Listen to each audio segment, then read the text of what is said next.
gwenge ma Mombasa kaluwore gi kaka lit mar siasa chalo, aparo ni ati always bang yiero to liet mar siasa chakore ga, nochakore chon, ok dang' wawach ni en sani. Kwanza president wa ema nochake, to mano en trend mantiere e Kenya kaendi.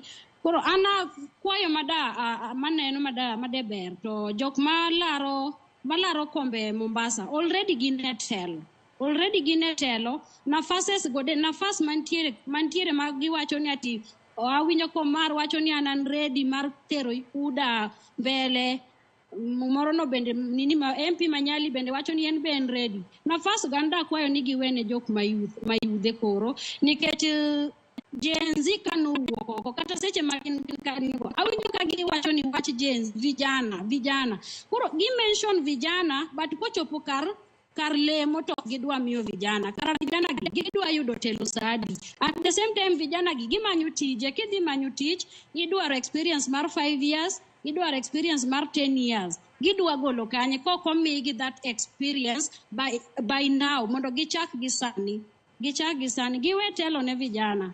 Gin gibed gi chien mondo ginyis giyo, lakini sani giket vijana mbele mondo mi ochak telo gi sani, giwek luongo vijana gi e tokwa to gi mbele, to kochopo kar lemo to giketowa chien.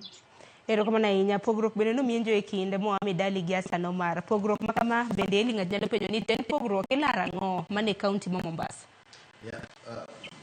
Nitie gima iluongo ni party dominance. Jogo iketre ratil.